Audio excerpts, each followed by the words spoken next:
né? Então, a gente fez uma brincadeira. A gente fez uma brincadeira dizendo que o E-Social e o Senado... Aí a gente fez a brincadeira dizendo, né? A Casa da Moeda do Brasil decidiu escrever frases nas cédulas monetárias, né? E aí a gente começou em 2015. Em 2015, Deus seja louvado, né? Nada, uma referência divina, perfeito, né? Só que as coisas em 2015 começaram a tomar um rumo diferente. E aí veio a Lava Jato, né? E o avanço da Lava Jato, a proximidade do impeachment, em vez de Deus seja louvado, já mudaram a frase, né? Foram para meu Deus. Mas não melhorou e as coisas foram piorando. Aí veio JBS, Odebrecht, impeachment, as delações, e aí a gente já viu que o E-Social, ao mesmo tempo, tinha sido adiado mais uma vez, então eles mudaram para seja o que Deus quiser. Né? Ou seja, já, já perdi as minhas esperanças. Aí, ainda nesse seminário, nesse workshop, a gente virou o túnel do tempo para o futuro. E aí a gente foi ler o futuro. Né? O que vai acontecer no futuro? E aí a gente foi lá e pegou um jornalzinho.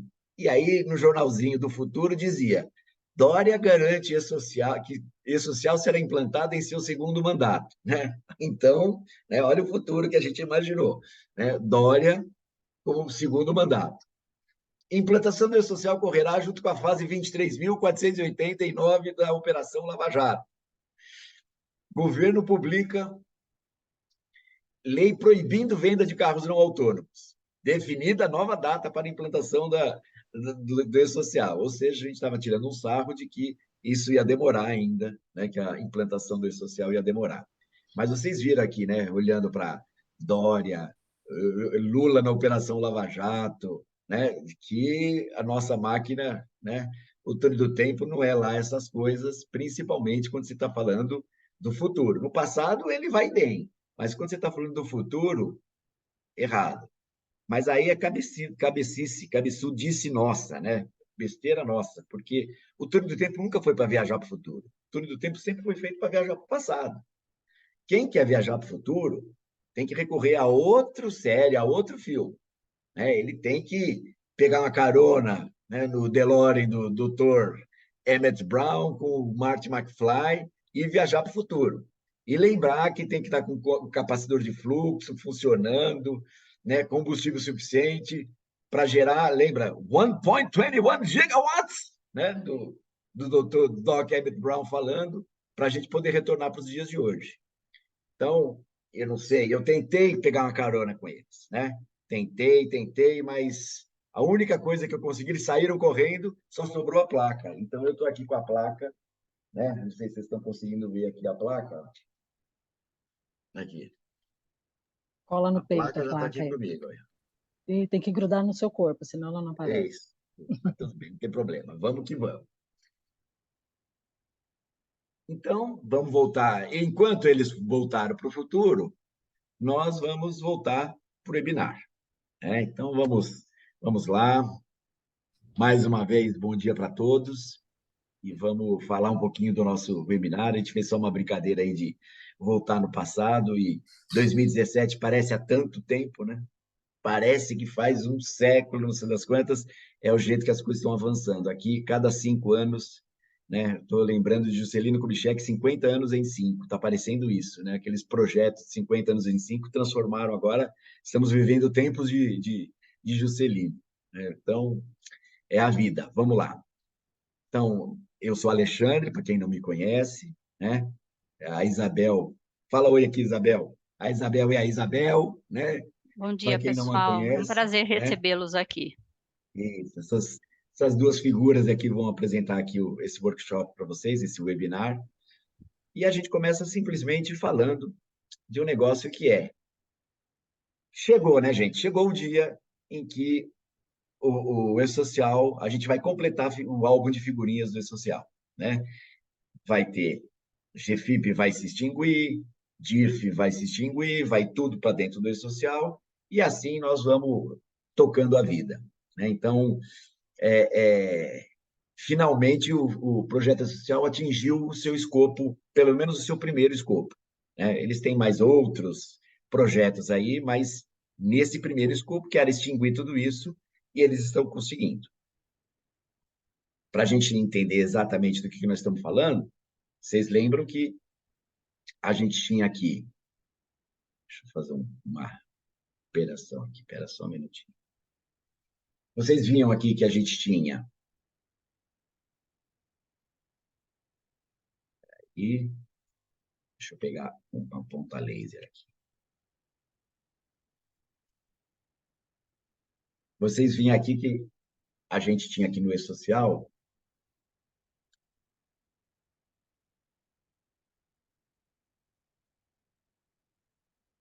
vai aqui, né? Tudo bem. O E-Social surgiu já substituindo o CAGED, folha de pagamento, depois a GPS via DCTF Web, a RAIS, quando a gente já tinha um ano completo no E-Social, Manad, já, o pessoal já busca no E-Social, não precisa mais vir pedir para as empresas, ficha de registro CTPS, já existe até a CTPS digital, não existe mais ela a manual, né? Existem as antigas. O comunicado de acidente do trabalho, o ASO, né, o saúde ocupacional, atestado de saúde ocupacional, o PPP, né, tudo isso foi um pouco depois que foi implantado, mas foi implantado juntamente com a DARF do imposto de renda. Então, agora a gente faz o recolhimento do imposto de renda através de uma DARF que a gente gera dentro da DCTF Web. Então, tudo isso são coisas que já aconteceram, que já é passado para o E-Social. Já pode entrar e a gente descobrir como é que foi essa implantação usando o túnel do tempo. Ao passo que a DIRF, a guia de recolhimento do fundo, a guia de recolhimento rescisório e a eliminação da GFIP é o que vai acontecer nos próximos 3, 4 meses. Tudo isso vai acontecer e não vai ter mais nem DIRF como um documento a ser entregue pelas empresas. As guias não vão mais ser geradas pelo Cefip, né? Vão desaparecer, e a GFIP não vai mais ser um arquivo que as empresas vão ter que gerar, né? Tudo isso a gente vai ter que colocar para dentro do E-Social, e eu lembro para vocês, né? O E-Social não é...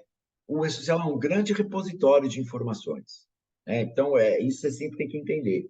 A gente tem que fazer o esforço para jogar as coisas para dentro do social, e o governo e todos os seus entes têm que fazer o esforço para buscar os dados dentro do social, né? O e-social ele não é automaticamente uma coisa. O e-social é o repositório e o governo tem que fazer os seus softwares, etc., ou adaptar os seus softwares para buscar essas informações dentro do e-social.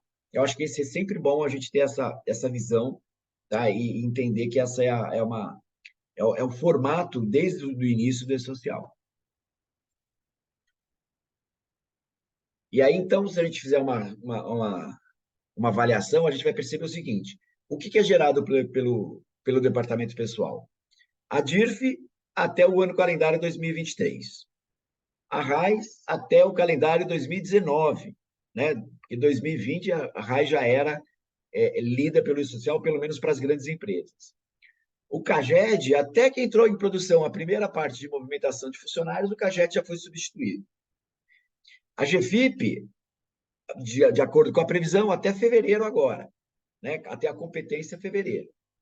Manad, N86, também mais ou menos igual a RAIS, quando ele tem já o ano todo, ele já provavelmente já estava disponível, tá? E isso não significa que um fiscal não pode aparecer e falar assim, eu preciso do Manad, mas aí a gente tem como se defender falando, não, mas eu não preciso mais gerar um Manad, né? Mas vocês sabem como é que é fiscal, né, gente?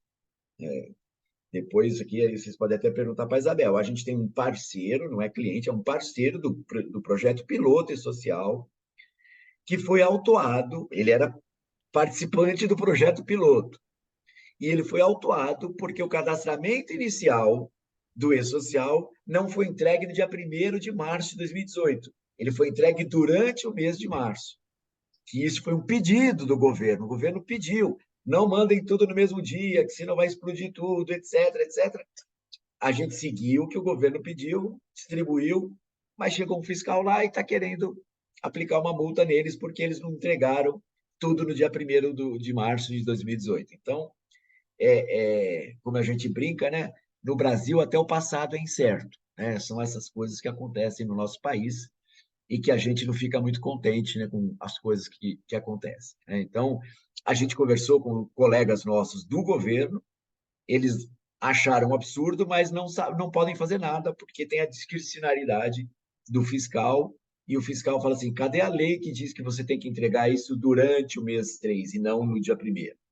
E aí eles estão se defendendo, obviamente, inclusive com documentos, e-mails que o próprio governo mandou, e a gente até ajudou esse parceiro, né, munindo com mais informações. Mas vejam como são as coisas, né? Por outro lado, a gente ainda tem uma coisa que tem bastante regulação e arquivos que a gente tem que enviar. A gente tem aqui, na parte de registro eletrônico de ponto, a portaria 671, né, uma portaria recente, aí, de mais ou menos 2 anos, que prevê a disponibilização dos seguintes arquivos mediante fiscalização. O arquivo fonte de dados, a ser gerado pelo sistema de registro eletrônico de ponto, e o arquivo eletrônico de jornada, a ser gerado pelo sistema de tratamento de registro de ponto. E a gente fez reunião recente com esse pessoal lá do governo, né? E que isso tinha o objetivo de entrar no e-social. E parece que eles deram um passinho para trás, né? Depois de 10 anos, eles deram um passinho para trás e estão assustados com o volume de informações. Então, eles estão falando, não, nós não vamos colocar no e-social ainda. Né? Ainda não vai ser o momento da gente colocar isso no e-social. Eles recuaram dessa decisão e a gente fica contente por causa disso, né? E a gente fica contente, mas, ao mesmo tempo, a gente está sempre preocupado com os arquivos e coisas que a gente tem que gerar. E, por falar nisso, vocês, quem chegou antes pode ver a apresentação, né? A gente falou do controle de jornadas. Lá no controle de jornadas, a gente gera o AFD, por quê? Porque a gente faz a gestão das marcações nos registros de ponto pelo nosso sistema, né? Então, através do nosso sistema, o produto de controle de jornadas ou desconecta, né? A gente tem dois nomes, dependendo do foco que você quer dar para o produto, tá? Então, é o produto em que você pode controlar a jornada do seu funcionário e reduz a quantidade de horas extras indesejadas, porque você pode limitar. É como se ele fosse uma catraca, tá? Em que você impede ele de entrar na empresa, então você impede ele de acessar a rede da empresa, você impede ele de acessar a internet, então você não deixa ele entrar nem para acessar o relógio e marcar o ponto, né? Ele impede a entrada como se fosse uma catraca. Só que ele tem uma vantagem em relação à catraca. A catraca fica lá parada e ela impede quem entra. Ele também, né? Imagina uma catraca robô que sai correndo atrás do cara quando dá o horário dele, fala agora é hora de você ir embora, né? E a catraca começa a dar umas cacetadas nele, fala assim, marca o ponto e ó, acabou seu horário.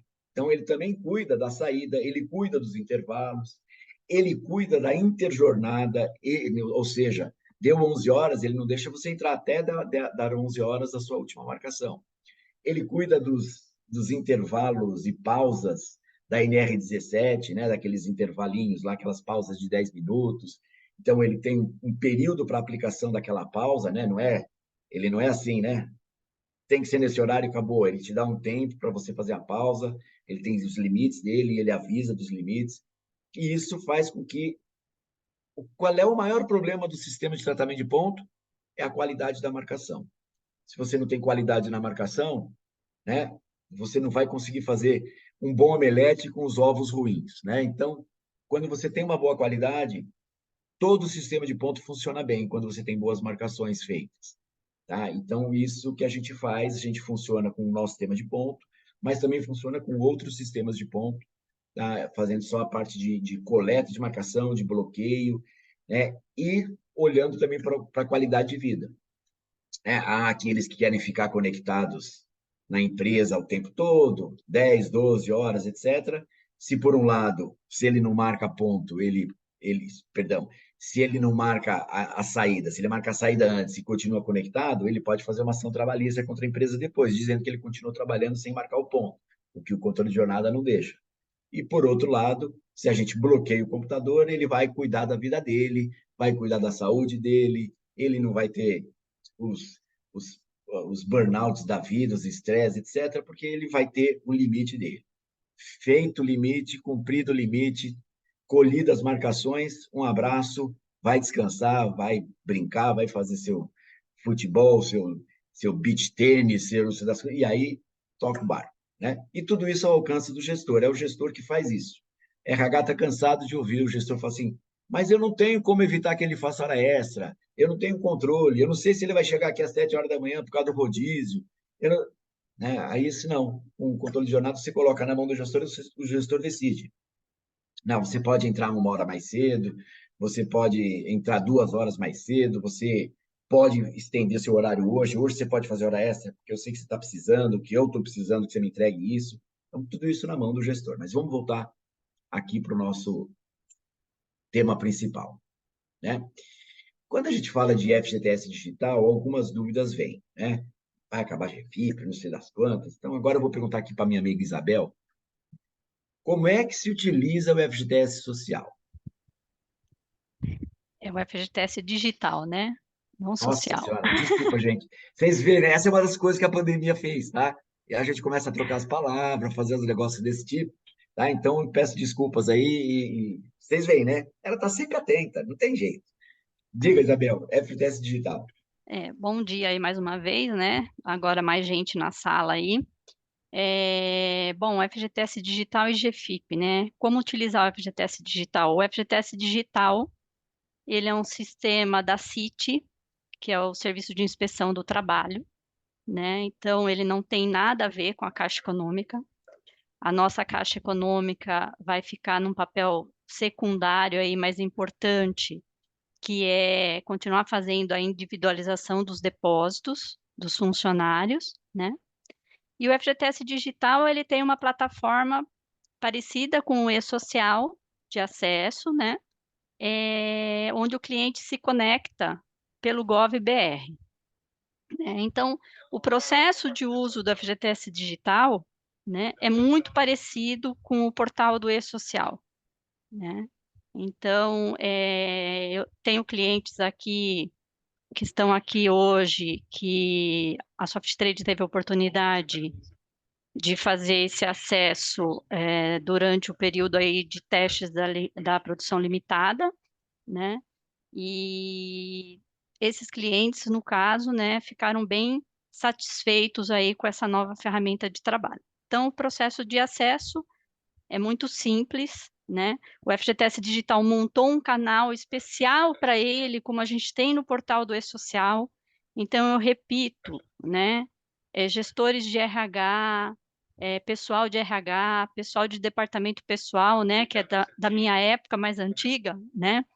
Não deixem de acessar esses portais, né? Lá tem muita informação importante para você, empregador, né? Tem como acessar, tem manual, tem videoaula, ou seja, vamos aproveitar, né, essa oportunidade para se aprofundar nesse tema aí do FGTS digital. Então, Bel, já aproveita aqui e já me responde uma outra coisa. O FGTS digital está aí disponível para as pessoas, mas a partir de quando? Quando que eu devo ou posso utilizar? Quando eu posso e quando eu devo? Isso. Hoje você já pode utilizar, né? Porque a previsão de implantação do FGTS digital era a competência janeiro de 2024.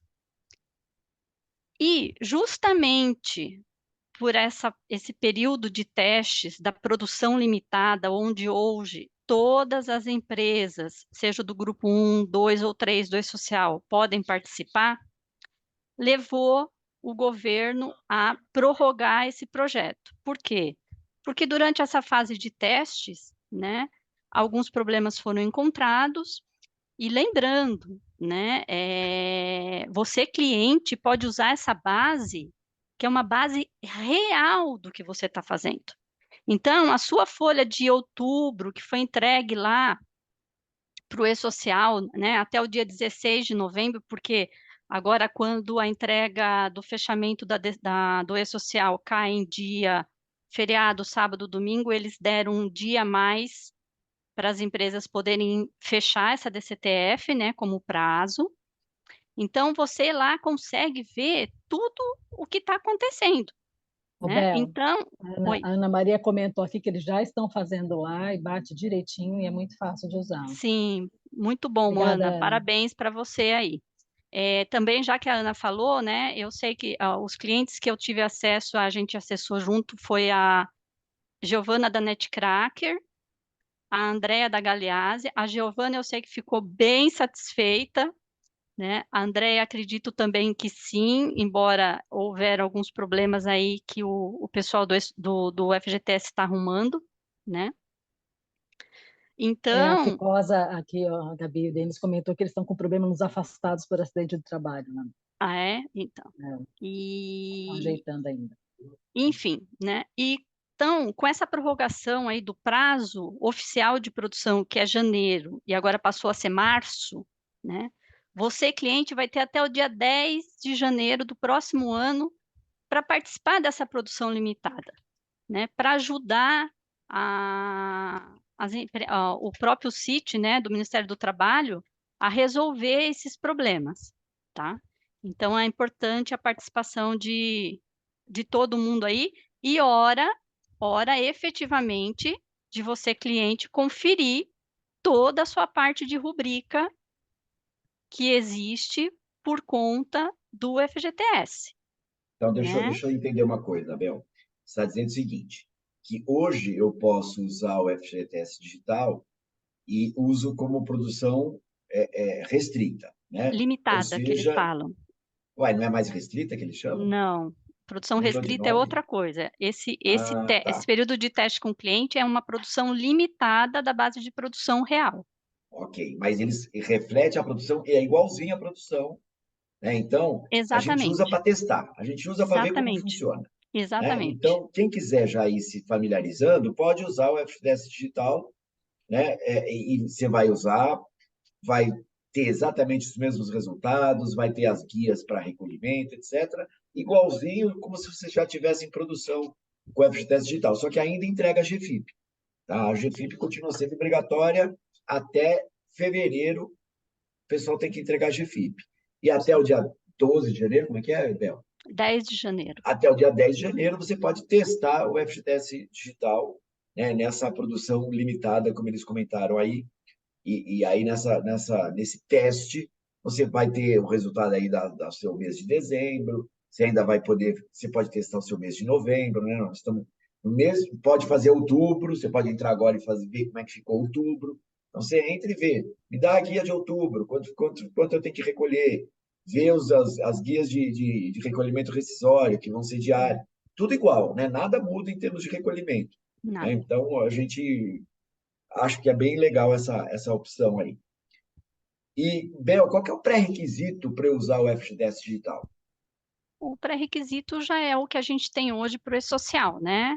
Certificado digital ou uma procuração eletrônica, né? Essa parte de procuração eletrônica aí, o pessoal do FGTS Digital estava terminando de implantar. Não sei se alguém aqui tem esse processo de procuração eletrônica e teve dificuldade de acesso, né? Mas o pré-requisito é esse, né?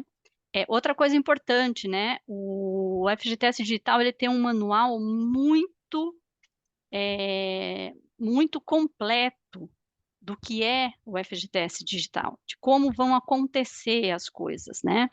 Então, eu acho que um bom caminho para todo mundo é ler esse manual, né?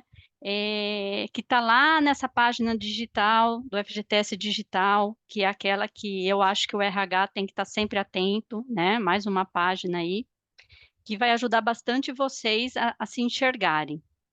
Ó, Então, tô eu não vendo preciso. aqui que as procurações deram certo.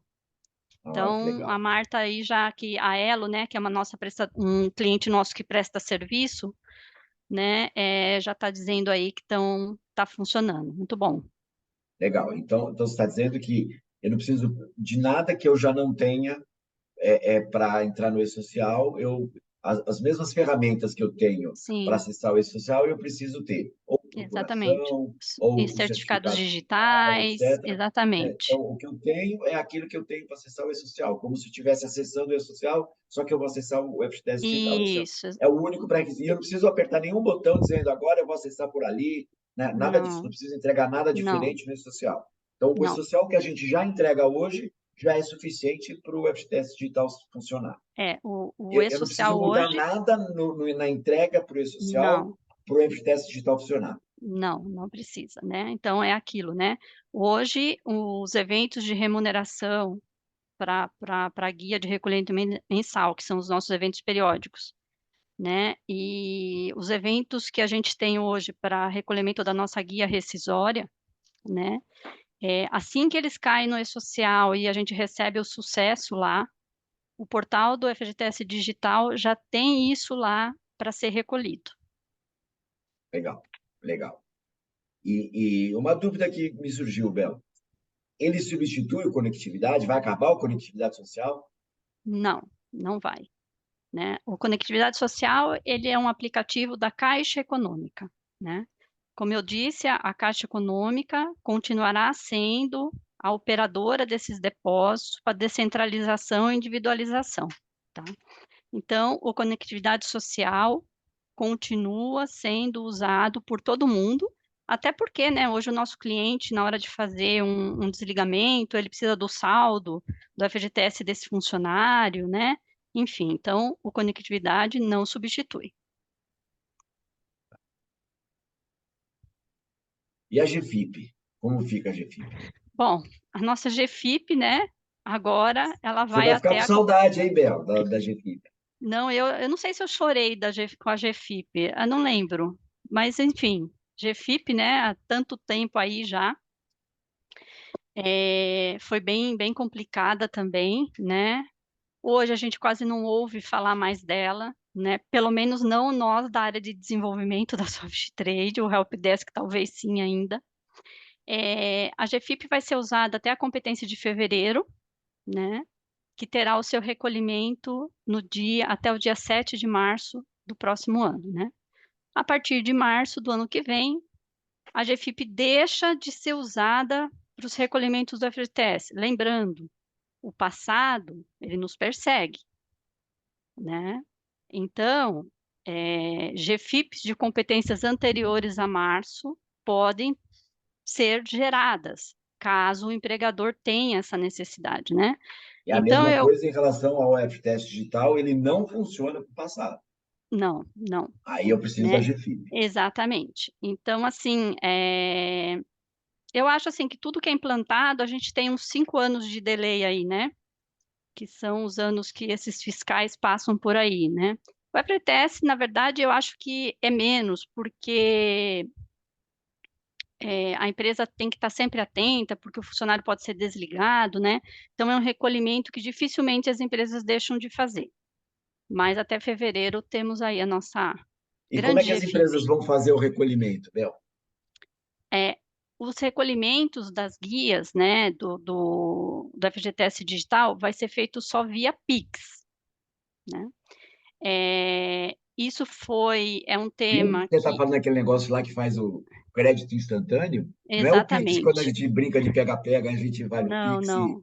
Aquele é e aí PIC, não. não é? PIC bolinha, não sei, isso não é da minha Sei época, lá, não. Pix, Então, cara. então o recolhimento, né, vai ser via Pix. Nem todo mundo gostou, né, porque o pessoal diz ainda que hoje a gente tem empresas, né, que às vezes pagam em dinheiro na boca do caixa a GFIP, né? Então, mas isso já é um ponto fechado, não vejo possibilidade de volta, O né? tráfico, né, não gostou, as empresas, né, que vendem É, mais ou cocaína, menos essa turma não isso. gostou muito. Exatamente. Uma coisa interessante também que eu queria dizer para vocês, a partir de março, né? Então a gente tem aí o recolhimento do FGTS digital pela nova plataforma, né? E a gente é sempre questionado o que vai acontecer se o empregador, por exemplo, gerar a GFIP de março e for lá na boca do caixa recolher. O Ministério do Trabalho, né, através da CIT, que é o Serviço de Inspeção do Trabalho, responsável pelo FGTS digital, está dizendo o seguinte: eles estão tentando ver se os bancos não aceitam, né? Só que isso é uma melhoria que vai ser feita ou que vão tentar fazer daqui a um tempo. Então, o que que vai acontecer? Se você for lá e recolher a sua GFIP e não recolher o FGTS digital, você vai ter um débito. Por FGTS digital, você recolher GFIP não significa mais nada. Né? Provavelmente depois você vai ter que pedir esse crédito de volta, que eu não aconselho, porque a gente sabe que pagar mais e depois ter que receber de volta é bem complicado, né? Quem já passou por isso sabe que não é um processo tão fácil. Então, a partir do momento que o FGTS digital realmente entrar, seja para recolhimento mensal ou rescisório, façam por ele. Né? Não usem mais a GFIP e nem a GRRF, porque o débito vai ficar lá constando. Né? Então, Então, isso é um alerta. o desligamento de 1º de março já... Tem que ser feito já com o novo FGTS digital via Pix. Tá? Tá bom, beleza. Então, ele gera um link, né? Aí você pega esse link, aí você pode... Se eu estou prestando Sim, serviço, quero mandar para uma outra área ou para o meu cliente, eu posso mandar esse link para ele fazer o recolhimento do E-Social. do FGTS. Perdão, do FGTS, isso aí. Ó, o Marciano fez uma pergunta aqui se a procuração do E-Social dão acesso ao FGTS digital ou se deve ser uma procuração específica da SED. Não, é a mesma procuração. Tá, legal. E vamos ter que fazer agora, recolher dia 7, depois recolher dia 20. Continua essa história de FGTS dia 7? Não, né? Com o FGTS digital, o Ministério do Trabalho conseguiu com que a guia mensal seja recolhida até o dia 20 do mês seguinte à competência, como está acontecendo já com o INSS e como acontece com o nosso imposto de renda, tá? Então, isso eu acho que é um ganho bem grande para as empresas, né? Legal. Não só no trabalho do dia a dia, né? Mas também aí essa unificação de prazo. Lembrando, os prazos para o recolhimento da guia rescisória não foram alterados. São os prazos que a gente hoje já usa para recolher a GRRF. Entendi. Então, em caso de desligamento, é GRF, pagamento 10 dias, igual, Sim, igual hoje, e esse pagamento da GRF se dá através da guia rescisória, que eu sim, pego o link dentro da FGTS Digital. exatamente.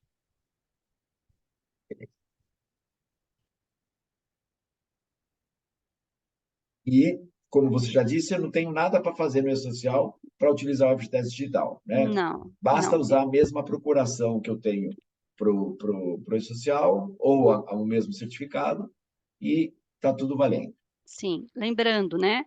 Grande oportunidade, mais uma vez, para nós, clientes, né, empresas, verificarmos, né, lá na produção limitada, se o valor está batendo, porque isso tem a ver com rubricas configuradas da forma correta. Então, Tá? é o Se incide para momento, FGTS, exatamente, é um momento para a gente trabalhar com isso. E outra, né, gente? O FGTS é uma coisa muito simples. Ou ele não é base, ou ele é a base mensal, ou ele é a base do 13º, né? E o nosso cadastro de rubricas aí, para quem já deve conhecer bastante aí, a gente fez uma melhoria recente, onde agora, se você entra no menu de cadastro de rubrica, você pode exportar aquela planilha toda para o Excel das rubricas ativas, é óbvio, né? Ou de todas, se for o caso, e lá você tem todos os campos elegíveis a essa parte do E-Social. Então, você consegue, através de uma planilha Excel, saber todas as suas rubricas lá que estão configuradas, de forma que elas estão configuradas, e esse é o momento, tá? Só um Legal. detalhe importante. Se porventura vocês mandaram uma folha real, né? Estamos falando do nosso processo real. E o valor não bateu porque, de repente, uma rubrica não estava configurada. Para que você consiga ver de novo lá no portal do FGTS Digital, depois que você arrumou essa rubrica, né, os valores corretos, você teria que estornar o seu fechamento e fazer de novo. Eu, particularmente, não aconselho que isso seja feito, né? Eu não aconselho porque, assim, a partir do momento que você está trabalhando com dados reais da produção limitada, do e-social, tudo o que você faz está tendo ação lá no e-social também, né? Então, por mais que para o FGTS seria bom, né? Não acho válido estornar um fechamento, reenviar toda uma folha para que eu tenha, então, o FGTS digital lá com a sua rubrica certinha, Ah, você está configurada. falando nessa fase até o dia 10 de De produção janeiro. limitada, exatamente, tá? Isso. Então, eu acho assim, que antes, né, olhar, fazer essa produção limitada, ver onde está esse problema, né? Alterar essa rubrica para usar a próxima competência. A gente vai ter a competência de novembro ainda, gente. A gente, né? Dia 15 de dezembro aí para entregar. Então, assim, as rescisórias não, né? Todo do 2299 que você entrega, ou todo do 2399 que você entrega, dependendo da categoria, você já consegue ver lá o seu valor da FGTS lá, né? Então, você já tem condições também de saber se aquelas rubricas estão configuradas ou não, tá bom? Beleza. Agora, uma pergunta que todo mundo tem. E o NIS, né? Ele deve ser informado pelas empresas? Ele não deve? Ele vai ser extinto? Vai acabar o NIS? E qual é a história do NIS? Bom, hoje o NIS, né, desde o e-social simplificado, que é a versão 1.0, né, nós não informamos mais o NIS para o e-social. Nós trabalhamos apenas com o CPF. Tá? O NIS ainda vai precisar ser informado pelas empresas? Enquanto houver GFIP, haverá NIS. Tá? Então, ele não será extinto. Tá? Detalhe, a partir do momento que a gente tiver o FGTS digital, que só trabalha com o CPF, né? Eu, empregador, não vou mais precisar tirar NIS para o meu funcionário, porque teoricamente é a única obrigação ainda que exigia esse NIS, tá? Só que a Caixa Econômica vai continuar usando o NIS.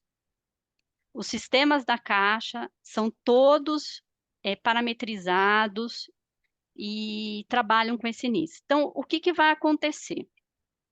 Até fevereiro do próximo ano, se for contratado algum trabalhador, ou que é o primeiro emprego, ou um trabalhador que já tenha passado por outro empregador, esse NIS é mega importante, porque a GFIP só trabalha com NIS, não se fala em CPF, tá? Depois de março, se esse, né, funcionário for o primeiro emprego e não tiver esse NIS, você, empregador, não vai mais fazer aquele cadastramento. Quem vai fazer isso vai ser a própria Caixa Econômica. Então, quando a Caixa Econômica receber do Ministério do Trabalho todos os depósitos para individualização dos valores, né, a Caixa vai fazer uma qualificação desse CPF que está sendo mandado para ver se ele já possui NIS. Se ele possuir, ela vai usar esse NIS que já existe. E se ele não possuir, ela vai criar de forma automática esse NIS. E aí, onde você, empregador, que eu acredito que precisa ainda continuar usando esse NIS, vai ter que fazer.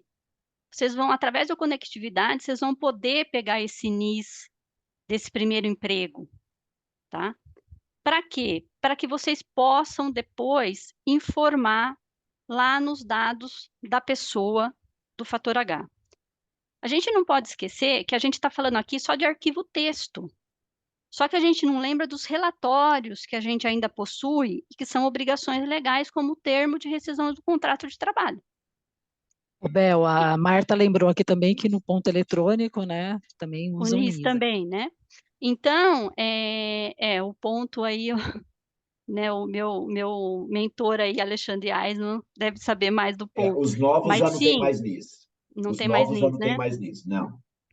A Então, 671 tirou o NIS também. isso. Então, o termo de rescisão de contrato de trabalho ainda precisa do NIS, né? Então, empregador, né? O NIS continuará na nossa vida. O que a Se Isabel está fomos, falando, gente, é que cautela e canja de galinha não faz mal a ninguém. Portanto, ter o PIS, né, ali guardadinho, mal não vai fazer, porque de repente o PIS pode, o NIS, o PIS, pode ajudar no saque do fundo de garantia. Vocês imaginam aquele funcionário que vai lá sacar o fundo e aí aquela fila gigante que dá na caixa, vem, pega 2 horas de fila e aí o cara da caixa fala: Ah, sem o PIS, vai para o fim da fila que eu não posso ver agora. Né? Por quê? Porque ele vai ter que sim, pesquisar pelo CPF e aí pode dar um trabalho a mais. Então, até que a gente tenha certeza de que está tudo transparente, que não tenha nada, continuem guardando o PIS da pessoa. Né? Guardar o PIS não vai fazer absolutamente nenhuma diferença para o E-Social, porque ele não recebe mais o PIS, né? O NIS. Quando eu falo NIS, PIS é tudo a mesma coisa. Né? Para o E-Social não vai fazer a menor diferença, mas pode fazer diferença para vocês que estão guardando esse dado, e esse é um dado importante. sim, Né?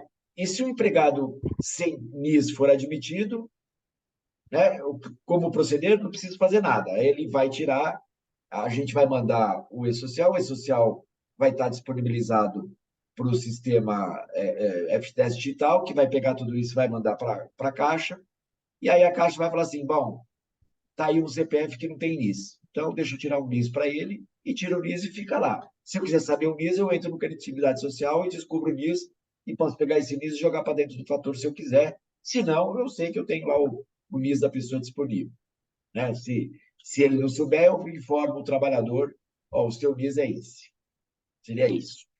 Lembrando, né? Eu aconselho que esse NIS seja guardado no fator H, né? Por quê? Porque ainda temos relatórios legais que o utilizam. O termo de rescisão é um deles. Legal. Ó, tem uma pessoa aqui falando que no portal E-Social ainda invalida a admissão sem PIS. Não, não invalida.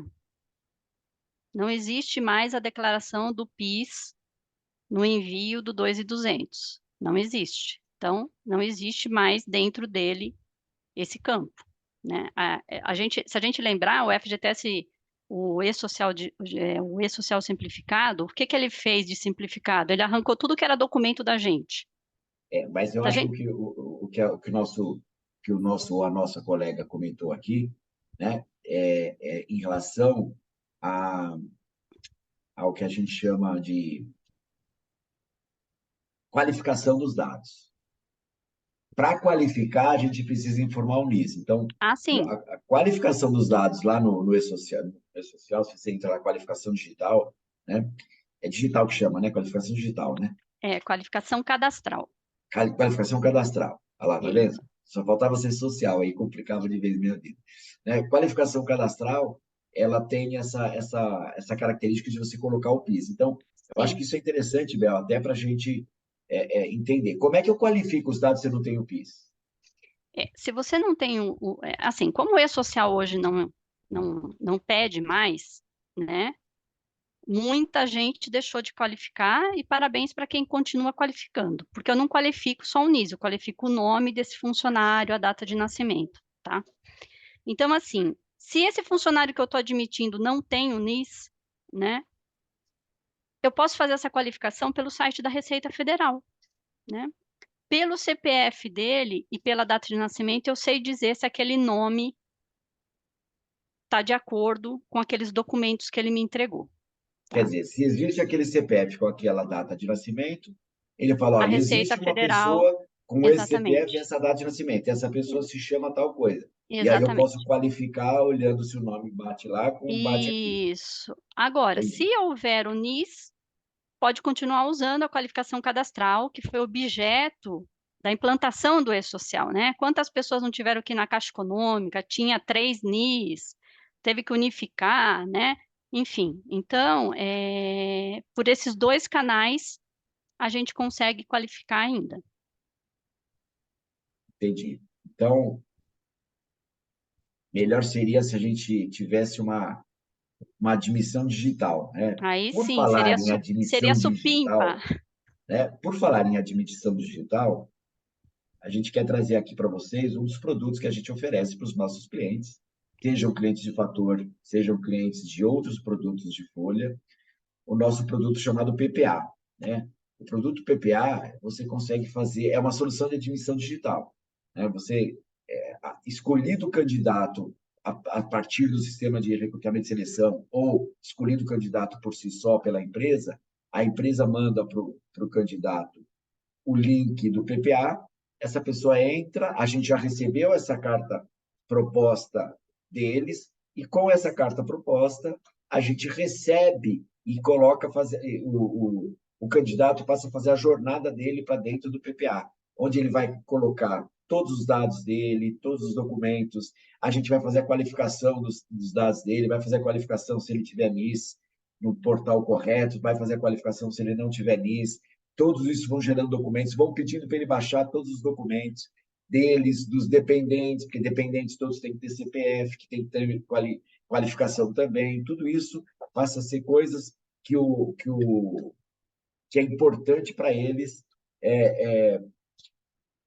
que é importante para eles terem. Então, é bem interessante a gente ter essa característica, tá, embutida dentro do processo todo, né? E se o pessoal tiver uma ferramenta como o PPA, né, ele pode integrar. Se você tem software de gestão de documentos, né, o GED, ele pode integrar com o GED, ele pode estar integrado com o recrutamento e seleção, ele já recebe o candidato do recrutamento e seleção, ele já pode escolher os benefícios dele. Então, a área de departamento pessoal responsável pela admissão não precisa ficar naquele negócio de ficar trocando documento, esse está ruim, esse não está bom, precisa mandar foto, precisa mandar não sei o quê, precisa escolher os benefícios, etc. Tudo isso vocês podem depois pedir para a gente uma apresentação que a gente faz para vocês, tá bom? Vamos seguir, que nós estamos com o nosso tempo apertado aqui. E tem outras informações que a gente envia para o social, né? Só lembrando aí, para fechar as figurinhas, os processos trabalhistas, que foram recém-implantados no social, a parte de SST, né? Segurança e Saúde e Segurança do Trabalho, incluindo o monitoramento da saúde do trabalhador, a CAT, as condições ambientais de trabalho, né? Os agentes nocivos, aquilo que ele está sujeito, né? Quais são os riscos que ele está ocorrendo. E algumas NRs determinam, inclusive, o registro de treinamentos e capacitações, né? Existe um termo específico, né, que é registro de treinamentos, capacitações, exercícios simulados e outras anotações no próprio evento de admissão, né? Tem um grupo lá chamado TreiCap, tá? Em que a gente tem que ir lá na tabela 28 verificar quais são. Fora aquilo que é simplesmente cumprimento de NRs mesmo, né? E dentre esses NRs existem as empresas que têm dificuldade, principalmente as empresas com maior quantidade de funcionários, em controlar as presenças dos treinamentos obrigatórios dos seus funcionários. E para isso a gente também tem um produto chamado Lista de Presença, tá? Em que a gente automatiza o registro da presença do funcionário nos treinamentos. E aí a gente consegue fazer com que isso seja atualizado rapidamente no software de gestão de treinamentos, tá? Tendo isso e cumprindo uma NR importante, que é como é que eu registro e tenho os treinamentos aí, todos eles feitos e registrados diante de uma fiscalização, inclusive com a possibilidade de certificação digital do treinamento, de assinatura digital da lista pelo treinador, para dizer, olha, pelo instrutor, para dizer, olha, isso aqui é uma lista coerente e que cada um também teve que assinar essa lista, né? Ele assina digitalmente. Vamos falar um pouquinho de DIRF, né, gente? A DIRF no calendário 2023, quais são as características dela? Né? Deve ser entregue dentro do prazo estabelecido, final de fevereiro, que é o prazo tradicional dela. Tem o layout tradicional, que todo ano muda uma coisinha aqui, uma coisinha ali, mas com todas as informações consolidadas mês a mês do ano calendário, ou seja, do ano de 2023. Há tempo, né? Todos nós temos tempo para fazer levantamento, padronizar, ver se fazer uma correçãozinha aqui, uma correçãozinha ali. Informações de diferentes origens são enviadas de uma vez só, a gente faz um envio da DIRF, da empresa como um todo, junta área fiscal, controladoria, folha de pagamento, financeira, todos estão acostumados com suas regras, os agrupamentos das informações, como deve ser. No fator H, a DIRF está baseada na configuração de incidências, né? A gente cadastra incidências e amarra essas incidências a cada campo da DIRF. A Receita costuma desobrigar algumas informações de difícil acesso pelas empresas. A gente teve aí algumas dificuldades com as empresas, né, delas conseguirem coletar as informações, e a Receita Federal, mediante alguma pressãozinha, ela ia deixando passar, né? Tudo bem, isso aqui não precisa ainda, essa informação fica opcional, e ela emite uma nota dizendo que aquelas informações ficaram opcionais. A retificação pode ser feita sem grandes traumas, uma vez que apenas a DIRF é retificada. Você vai entrar no processo de retificação, você manda uma nova DIRF e corrigiu a DIRF. Não tem problema, porque você não precisa retificar outras coisas. E, inclusive, alguns softwares permitem incluir informações de outras origens, consolidando a geração de arquivo. Às vezes, no fator, a gente acaba consolidando coisas de outros, ou outro software consolida aquilo que o fator gerou. Então, é comum acontecer esse tipo de coisa. Quando nós estamos falando de 2024, aí muda completamente, a cor da grama vai mudar. Então, nós temos que ser rápido e entender que isso daí está acontecendo. Não haverá mais entrega de DIRF pelos empregadores. Que boa notícia, né? Que maravilha.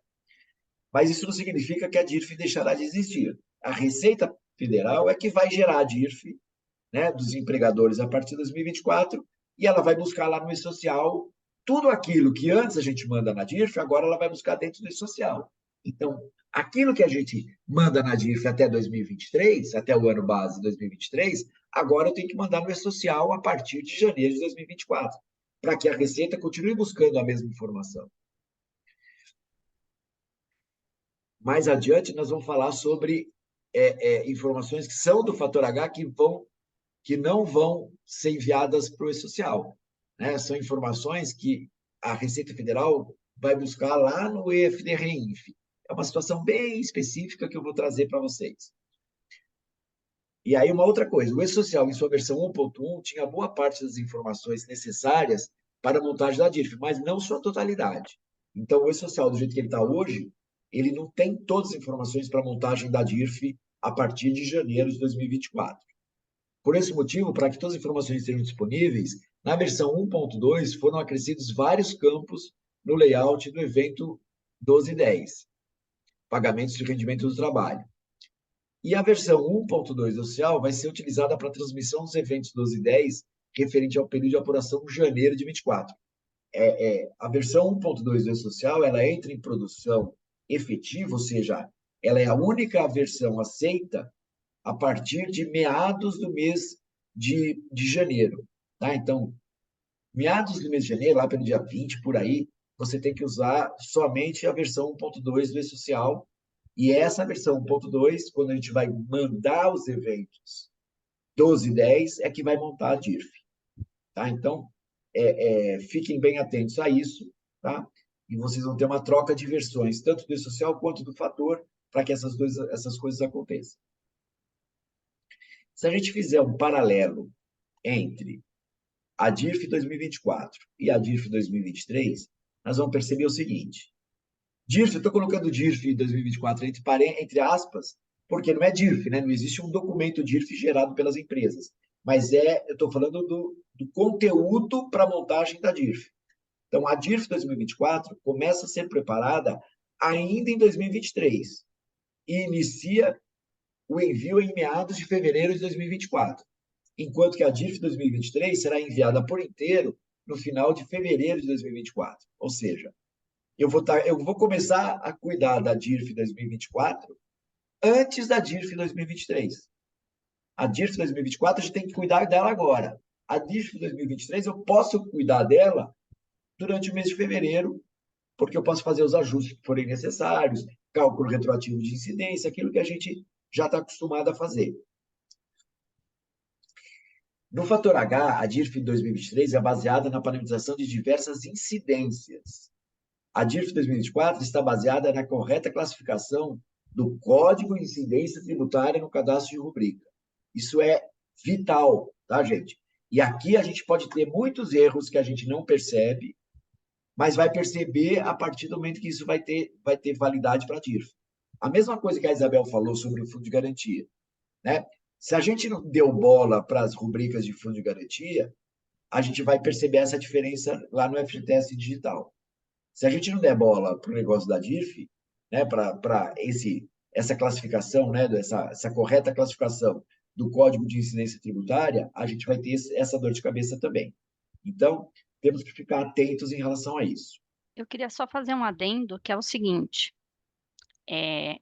os empregadores já deram uma atenção especial, né, para esse Código de Incidência Tributária em relação ao recolhimento do imposto de renda. Isso, eu já vou comentar isso, Beltrão. Aqui para Tá? frente já vou comentar. Isso, e assim, agora a gente está falando de outras informações que não têm a ver com a retenção desse imposto, tá? Então, atenção para isso. O prazo de entrega da DIRF não dá muita chance para erros, reavaliações ou padronizações. Tudo deve estar definido já em janeiro de 2024, ou mesmo em dezembro de 23, pois boa parte das empresas pagará a folha de dezembro de 23 já em janeiro de 24. Então, é importante estar ligado nesse tipo de coisa. A DIRF 2023 deverá ser enviada em layout específico e a DIRF 2024 dentro do E-Social. Em 2024, a César que é de César. O RH cuida do envio do E-Social e as outras áreas cuidam de enviar para o IFD-REINF coisas que também vão servir para a DIRF. Então, vai ter uma separação de áreas bem clara aqui e o E-Social cuida só da parte dele, da parte de pagamentos de pessoal, tá? Que não tem relação com lucros, dividendos, esses negócios, tá? Que algumas empresas usam o fator H para isso, mas o correto é você registrar isso no FDRI. E em 2024, aquelas flexibilizações que a gente tinha na DIRF, não vai ter mais isso, tá? Aqui eu só fiz uma observação de que a área jurídica que cuida de processos trabalhistas usa o E-Social para informar as ações trabalhistas e essas informações vão para a DIRF no que se refere à parte de tributação do imposto de renda.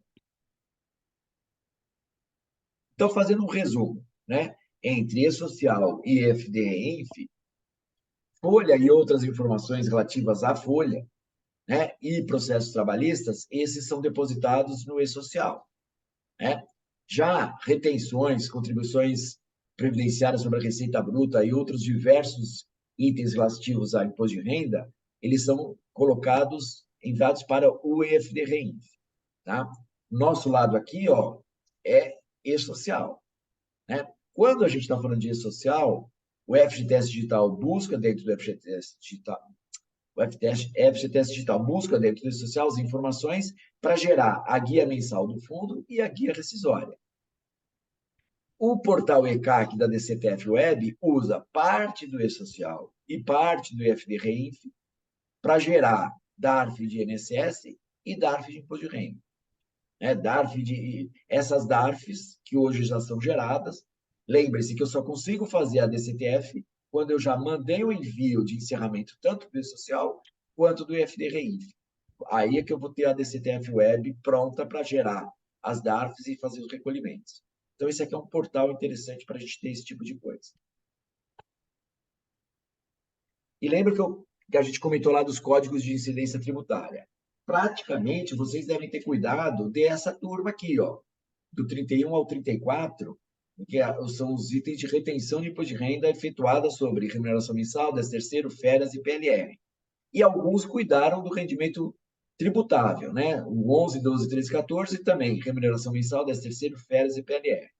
Tá? Então, isso aqui vocês podem ter cuidado.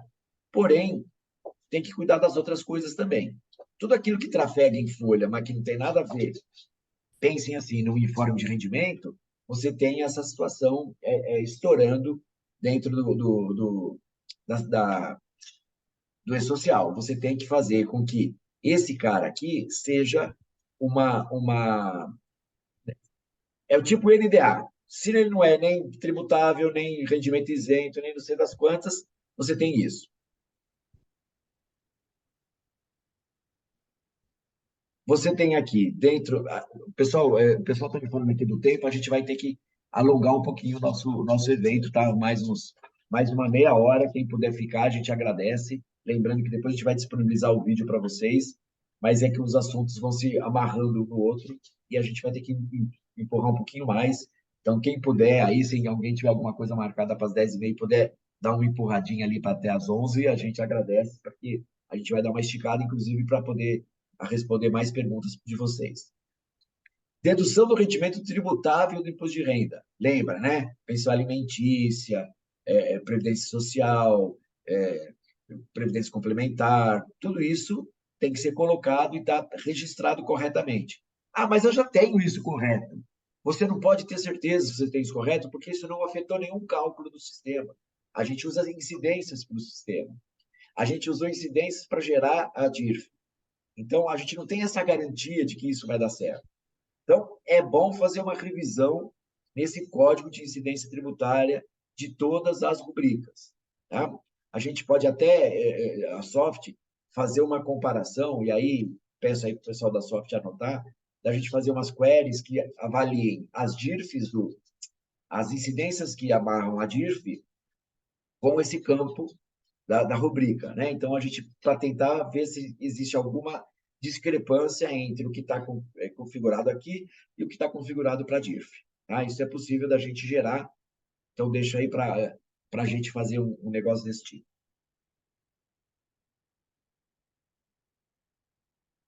Os rendimentos não tributáveis ou isentos, né? Lembra? É só pensar no informe de rendimento, né? Aquela parcela isenta, ajuste de custos diárias, rescisão de contrato, a parte de aviso prévio, etc. Né? Abono pecuniário, rendimento de beneficiário com moléstia grave, auxílio moradia, tudo isso, tá? Em que você tem um valor pago ao empregado e que ele não é tributável ou ele é isento, né? Aquela parte de exigibilidade suspensa, ou seja, você pagou, mas você tem um processo administrativo ou judiciário que você já cadastrou no social lá no 1070, e esse processo diz: esta verba aqui, ela não, apesar do governo falar que ela não incide para o imposto de renda. Então, você tem um processo, e isso pode gerar um recolhimento, um depósito judicial ou um recolhimento a menor, porque aquela parcela não recolhida, você tem que informar isso dentro do E-Social e você também informa isso na DIRF. Então, quem estiver dentro disso tem que ficar atento com essas classificações aqui. E aí tem também o item de compensação judicial, né, em relação ao ano atual e o ano anterior, coisa que a Receita colocou novamente. A gente já dá um intervalinho aqui, mas como nós estamos apertados no tempo, né, nós não vamos dar intervalo, vamos seguir.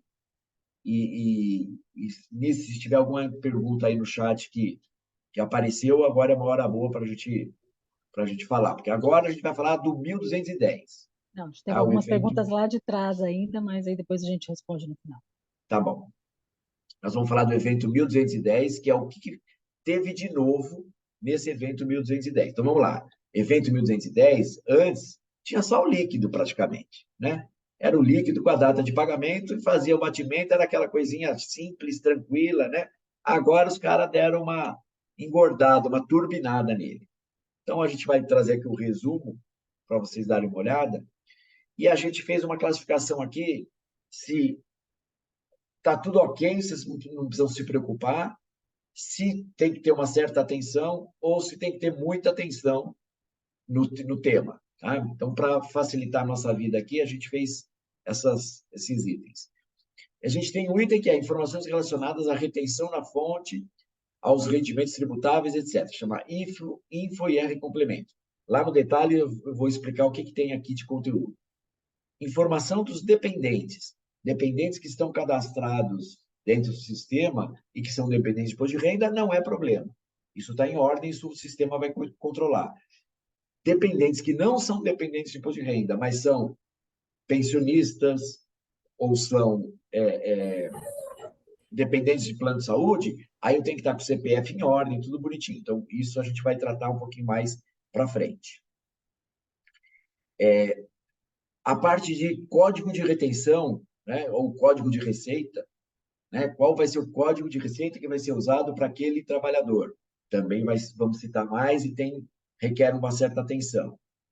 A parte de valor dos dependentes, aí eu vou ter que colocar CPF por CPF dos dependentes e o valor que ele representa dentro da base, né? O valor da dedução que ele trouxe. Isso aqui, sinal verde, não temos dor de cabeça. Parte de pensão alimentícia, teremos novidades, vou chegar lá.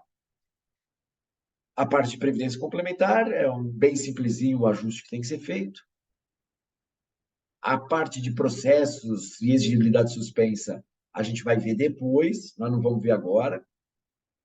E, finalmente, a parte de plano de saúde, né, e de dependentes do plano de saúde são partes também que a gente considera importante, tem que ter atenção redobrada e talvez aí um trabalho aí dos clientes nesse tema. Finalmente, ele termina com a parte de reembolsos médicos, né, que a empresa faça o reembolso médico, a gente não tem o registro de nenhum cliente nessa situação, então a gente também vai deixar isso para um outro momento, nós não vamos tratar disso aqui agora. Vamos lá.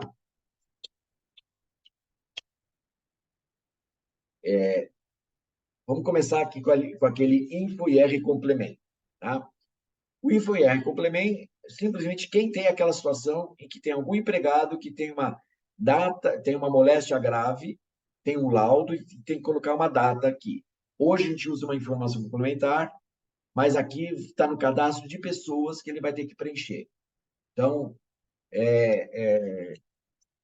nesse cadastro de pessoas, você tem uma situação em que ele vai poder tranquilamente, vamos dizer assim, registrar. Não sei se alguém tem essa situação em algum funcionário, mas é simplesmente preencher essa data e está tudo resolvido, tá? Não precisam se preocupar. Lembra agora do Infodep que eu comentei, né? São os dependentes que não são dependentes de imposto de renda que nós vamos usar esse grupo aqui. Tá? Os dependentes que eu já informei, no 2200, 2205, 2300 ou 2400, isso não é problema. Tá? Isso a gente já manda e eu não preciso mandar aqui no Infodep. Eu preciso mandar aqui no Infodep aqueles que são de assistência médica e de pensão alimentícia. Tá? E como é que nós vamos preencher? Tá? Nós vamos fazer a seguinte regra. Aqueles que no mês são dependentes de imposto de renda ou dependentes de salário família, ou seja, que eu tenho absoluta certeza de que eu estou entregando e eu mandei ele no 2200 ou 2205 ou até o 23000, eu não vou informar aqui. Esse porque eu tenho certeza que ele está lá. Aqueles que neste mês não são dependentes de imposto de renda, nem são dependentes de salário família, eu vou mandar aqui para informar que esse dependente existe e eu estou usando ele ou na pensão ou no plano de saúde. Por que nós fizemos dessa escolha? E nós vamos mandar só o CPF, nós não vamos mandar data de nascimento, nós vamos mandar nome. Tá? Para ficar claro que esse cara é um daqueles que eu simplesmente peguei o CPF dele. Tá? Aqui não é obrigatório mandar nenhuma das informações, só o CPF que é. Tá? E aqui, se você não mandar quem é dependente de renda, a gente não vai mandar aqui, então nós estamos tranquilos em relação a isso. Vocês viram que aqui era verdinho, né? Ou seja, vocês não precisam se preocupar com isso, deixa que a gente cuida disso. Os códigos de retenção ou códigos de receita, tá? São diversos, são uma série de códigos que tem. Mas nós aqui dentro do Fator, a gente vai usar esses códigos aqui, tá? Que é o 056107, que é o famoso, né? O que vale para praticamente todo mundo, né? Rendimento do trabalho, imposto de renda mensal, 13º, férias, o trabalhador assalariado, né? Então, todos até prolabore, até estagiário, é por aqui. O 058806 é os autônomos, tá? Então, aqueles que têm rendimento do trabalho sem vínculo, a gente manda nesse código 058806. O imposto de renda sobre participação nos lucros, o PLR, tem um código específico. E, finalmente, o imposto de renda sobre residentes no exterior para fins fiscais tem um outro código. Todos esses códigos estão preparados, o sistema já está preparado, né? Já existe hoje dentro da DIRF informações complementares e assim continuará com essas informações complementares, caso você tenha um empregado que, em vez de usar o 056107, tem que usar o 0473 ou o 058806, você faz essa diferenciação no empregado e ele vai colocar essa linha. Importante destacar que aqui eu posso ter, no mesmo recolhimento, né, várias linhas, vários códigos. Então, eu posso, no mesmo mês, ter PLR e ter o trabalho assalariado, normal, né? Ele vai ter duas linhas aqui. Eu posso ter numa mesma linha, eu tenho dois vínculos da pessoa, um é de um autônomo e o mesmo cara tem um vínculo de funcionário. A gente tem um cliente que tem essa situação. Vai aparecer duas linhas aí, o 0561 e o 0588. E assim ele vai tocando as coisas. Por quê? Porque eu tenho dois funcionários, né, duas matrículas, uma está amarrada a uma coisa, a outra está amarrada a outra. Lembre-se que, quando a gente está falando de social e de 1.200, 1.210, é tudo por CPF, não é por matrícula. Então, ele junta tudo, ele consolida aqui e fala quais são os códigos de retenção que você tem. Está amarelo porque só tem que ver se está tudo em ordem nessa parte aí das informações complementares dos que são diferentes do 0561. Dedução dos dependentes, então a parte de deduções, a gente vai separar bonitinho, né? O valor vai ser proveniente da tabela do imposto de renda. Então, hoje, quando vocês têm a tabela do imposto de renda, tem lá o valor do dependente, é aquele valor que a gente vai utilizar. A tabela tem que ser padrão, aquela que a gente fornece lá no início quando a gente implanta, que se chama IRRF, e tem lá valor por dependente, é esse valor que a gente vai utilizar. Qual é a única atenção que o cliente tem que ter? Tá? A partir do momento em que ele fez o cálculo da folha, tá? Imagina que eu estou com a folha calculada. Tá? Entre calcular a folha e efetivar o cálculo, se eu colocar mais um dependente, ele vai considerar mais um dependente no envio desse evento. Tá? Mesmo que eu não tenha recalculado a pessoa. Então, a única atenção que tem é essa. Lembrando que se eu mandar isso depois, no final das contas, ele vai fazer a declaração anual dele, tudo isso vai se ajustar. Mas fiquem atentos, né, entre você processar a folha e você efetivar a folha, que esse hiato entre processar a folha e efetivar a folha, se você acertar, cadastrar mais um dependente ou der baixa no dependente, alguma coisa que ele tenha que ser desconsiderado, isso pode ser um problema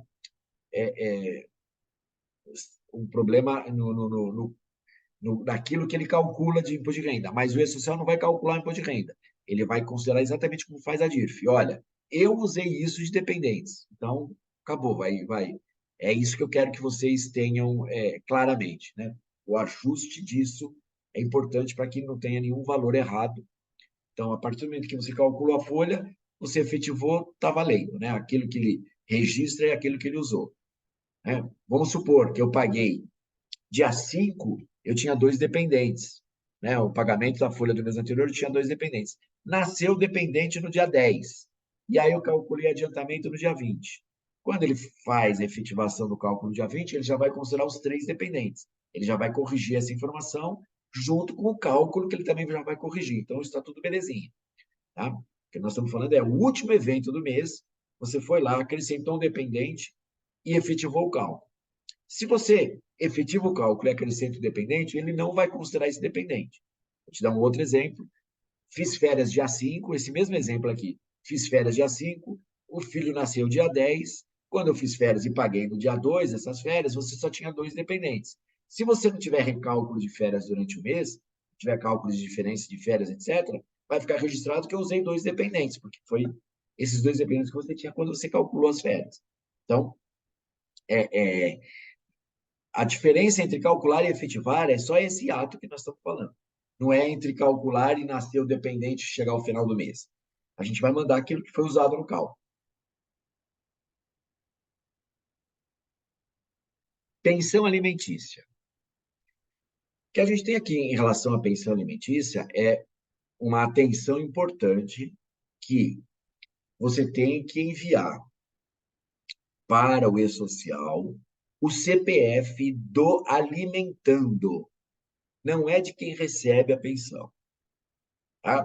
Até agora, a Receita deixou a gente entregar os informes sem informar o detalhamento dos alimentandos.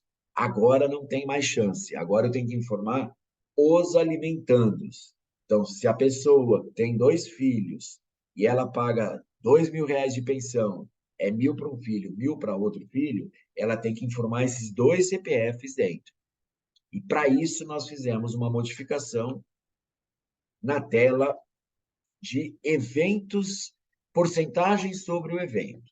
Então, se eu desconto R$ 1.000 daquele funcionário, se eu desconto R$ 2.000 daquele funcionário, e esses R$ 2.000 eu vou recolher para um filho uma coisa, para outro filho outra coisa, perdão, para um filho R$ 1.000, para outro filho R$ 1.000, eu vou colocar aqui o evento de pensão, o percentagem sobre o valor e o CPF do alimentando. Nós só incluímos esse campo, tá, gente? Isso aqui já existia em que a gente colocava 100%, né? Porque a gente não ligava muito para isso, então a gente colocava lá a pensão alimentícia sobre salário. Põe aqui pensão alimentícia e colocava aqui 100%. Isso, essa tela aqui está amarrada ao pensionista, tá? Ao cadastro de pensionista. Então, no cadastro de pensionista, estava lá fulana de tal, né? Ex do fulano de tal. Então, no cadastro dela tinha um detalhamento da porcentagem sobre o evento, e nessa porcentagem sobre o evento, que eu indiquei quais são os eventos que vão para essa pensionista, e eu vou ter aqui o detalhamento. Então, é 50% para um, 50% para outro. Então, reparem, a gente manteve no cadastro de pensionista a conta corrente, aonde eu vou fazer o depósito, todos aqueles dados que eu usava para depositar. O CPF de quem eu estou depositando, então, a ex-mulher, a ex-esposa ou o ex-esposo que recebe a pensão, né, se é depositado na conta da mãe ou do pai e ele depois repassa para os filhos, vai o CPF da mãe. Tá? Mas isso só para fazer o depósito. Os filhos que têm que ter CPF, eles têm que aparecer aqui, ó. Então, aí eu vou pegar aquilo que estava 100%, agora eu vou dividir em dois, vou colocar 50% cada um, e vou colocar o CPF conforme está escrito lá no despacho do juiz, tá? Dizendo que é metade para um filho, metade para o outro, 60% para um, 50% para 40% para outro, e assim por diante.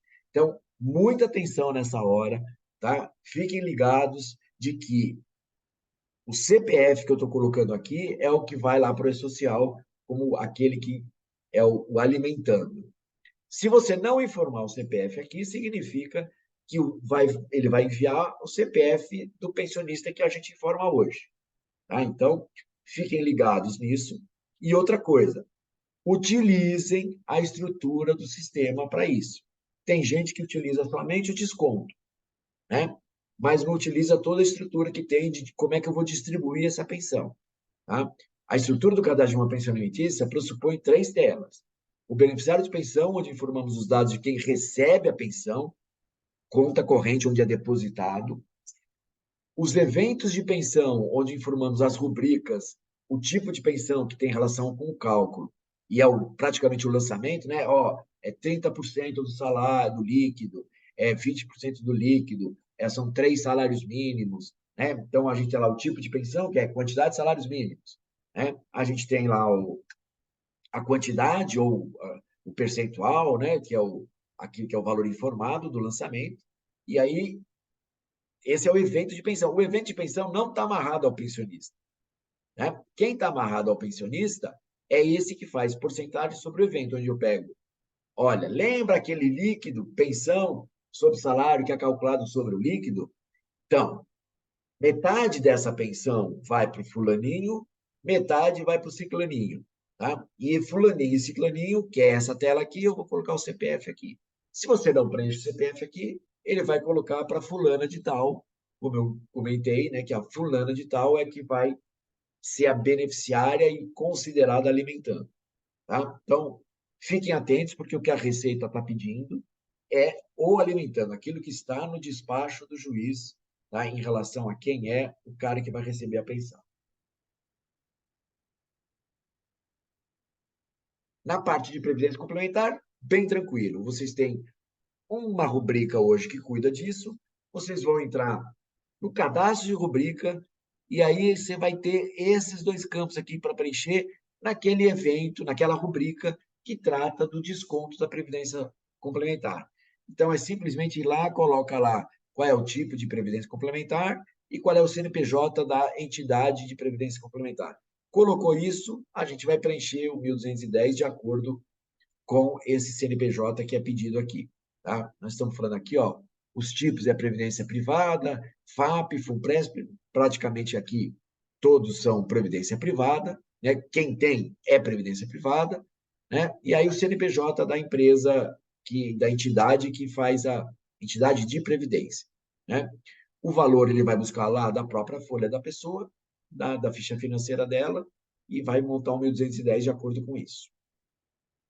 Repare que aqui a amarela é mais tranquilinho, só tem uma atenção. Plano de saúde e informações de dependentes de saúde. Tá? Nós já estamos cansados de fazer isso nas DIRFs, mas a gente vai cuidar disso lá para mês de janeiro, fevereiro, e eu vou cuidar disso o ano todo. Aqui tem que cuidar desde sempre. Né? Desde 2023, para quem paga no dia 5 de dezembro, a folha de dezembro, já tem que cuidar da parte de plano de saúde, e ela está separada por titular e por dependente, por CPF.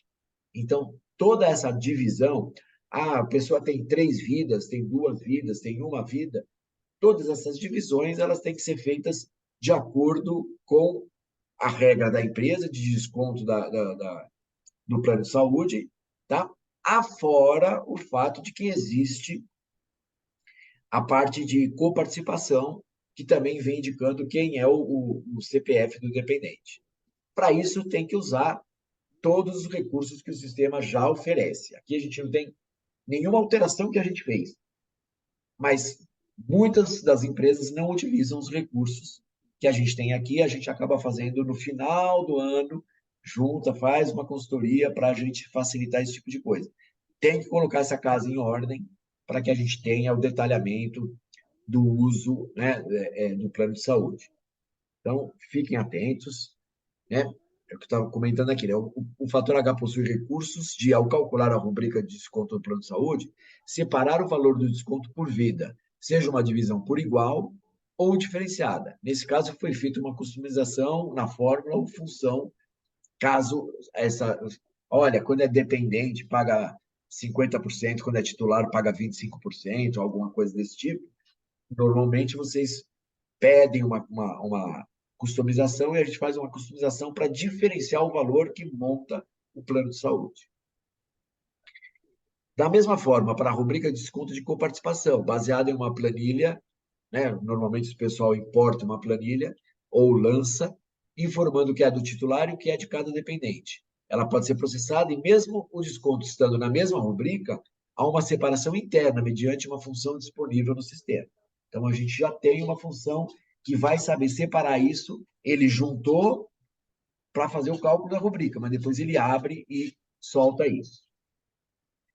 Conversem com a SoftTrade para avaliar se as rubricas estão em ordem e se estão utilizando os recursos disponibilizados no fator H.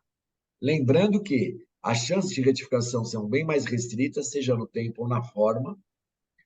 Se a folha de dezembro é paga em janeiro, há necessidade de ajuste já em dezembro. E há sempre uma tela, né? Aí é um salvaguarda. Há sempre uma tela para corrigir os dados após a efetivação e antes do envio ao e-social. Tá? Então, sempre eu tenho uma telinha de escape para poder fazer algum ajuste antes de mandar o 1.210. Estamos falando sempre do 1.210. Estamos chegando ao fim, gente. Clientes que, falando agora de fator H e EFD-REINF, clientes que, porventura, utilizaram o fator H para envio a DIRF de informações não relacionadas aos códigos de receita citados, devem passar tais informações para o setor responsável pelo EFD-REINF.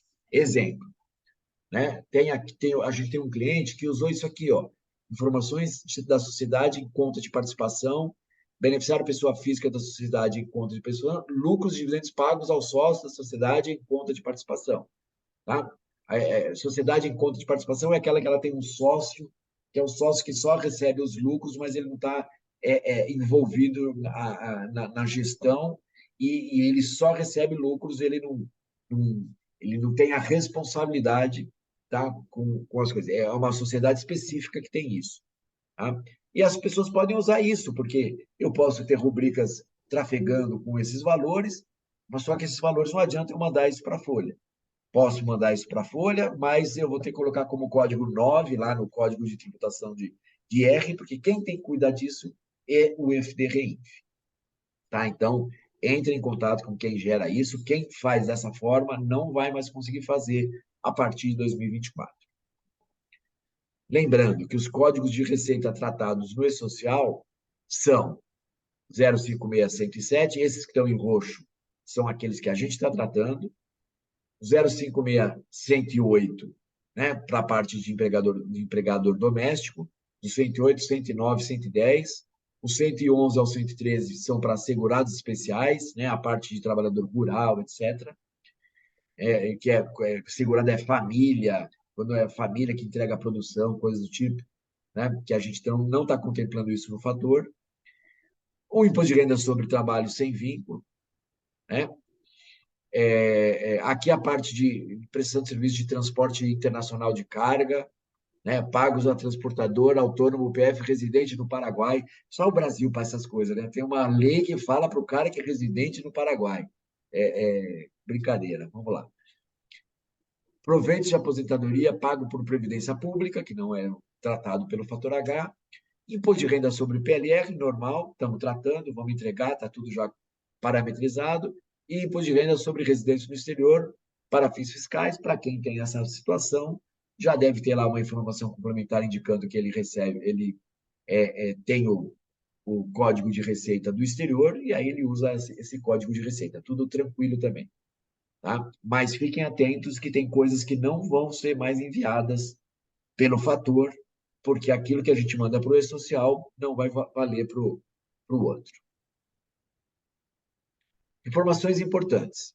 Clientes que necessitem registrar informações de processos relacionados à não retenção de tributos ou a depósitos judiciais a partir de um processo cadastrado no evento 1070, devem entrar em contato com a SOFT para instruções de como proceder em relação ao evento 1210.